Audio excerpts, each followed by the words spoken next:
said with the last video, this is number 2 of a 3-part series, and before I go into Bitcoin, cryptocurrencies and the whole shebang, we're still talking about the history of money, and now we're going deeper into gold, so let's get into it. Gold-backed money was replaced with government-backed money after the First World War, so the world governments that were involved in the First World War had a major issue of revaluing their currencies. The obvious solution would have been to go back to the gold standard, but a careful revaluation of the currencies at the time were almost worthless when you compared them to gold. Returning to the old standard was nearly impossible just due to the fact that if they had gone back to the gold standard, it would have overvalued the existing currencies. The result would have been citizens demanding gold in exchange for their paper receipts, which they would have gotten and then sold abroad and made a profit.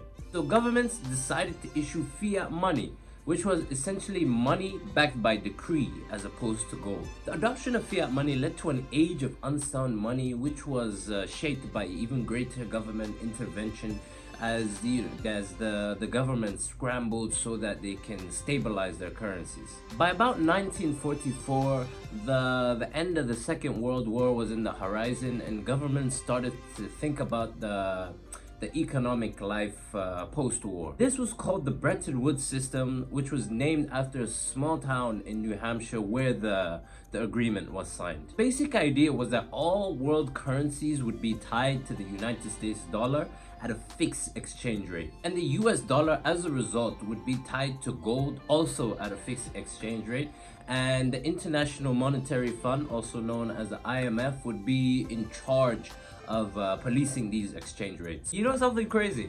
So all of this whole system required all of the participating nations' gold to be transferred to the US, which is just crazy.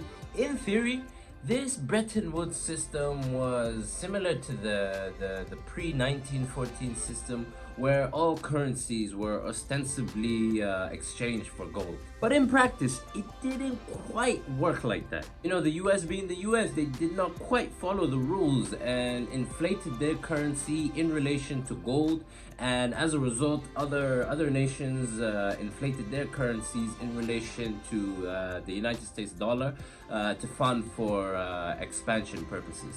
Eventually, the pretense was dropped and gold was abandoned as a standard, and it was seemingly impossible to tie an inflating currency to gold. And on August 15th, 1971, President Nixon himself decided to take the US dollar off of the gold standard. From then on, the value of currencies was solely determined by the interplay of the world's major currencies. Sound money is the basis, the foundation of a functioning economy, and sound money reached its high water mark in the 19th century. And paper money was backed by gold, which was adopted by the free market due to gold's properties that allowed it to be an effective store of value. That in turn supported an era of prosperity.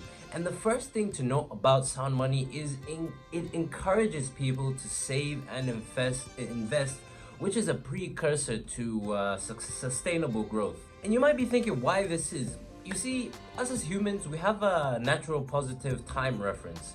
We prefer to have gratification now as opposed to postponing. And sound money nudges us to think more about the future. And I mean, if you think about it, if you expect your money to increase in value over time, that you will do your utmost so that you can increase your possible income. That is what essentially investment is all about.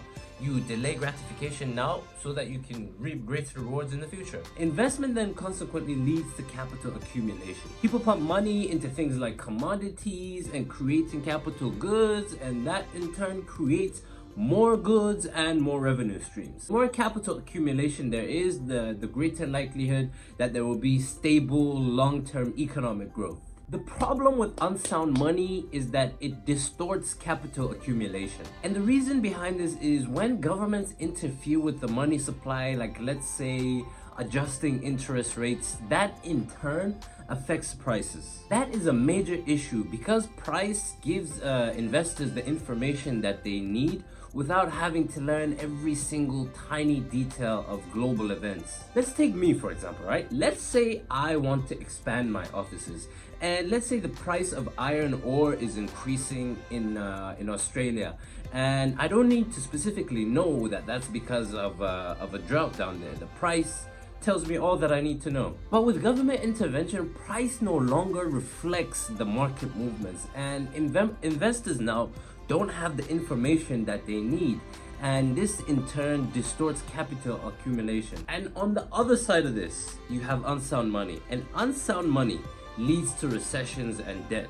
Let us start with recessions. So government interference in the markets takes the form of central planning. No single person, agency, or department has access to all the information to understand the vast and constantly changing web of preferences, choices, costs, and resources of an economy. And if you don't have that information, you are bound to make bad decisions. This is exactly what governments do when they manipulate the money supply. Their interventions distort the markets, especially the capital markets, creating these boom and bust cycles. During the upcycle, the artificially inflated money tricks investors into thinking they can buy more than they actually can, and the resulting boom becomes a bubble, and when it pops, we have a recession. Then we have debt.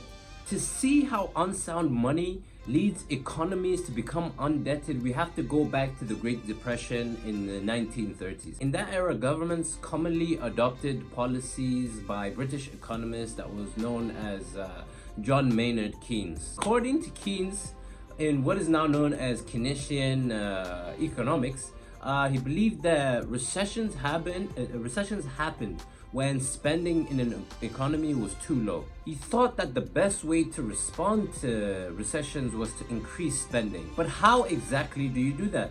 One common train of thought was to lower taxes, but the problem was it was seen that people don't usually spend that extra money. The only other option was for the government to provide the cash for all that spending. Because it's extremely difficult to raise taxes during a recession, the government increased the money supply as a result. And this has secondary effects on the way people spend money. Remember that idea of time preference? So with all that extra money sloshing around in the economy, people tend to focus on just what's happening currently. Saving becomes less attractive, and you are swayed by a culture of unwise and opportunistic investment thinking.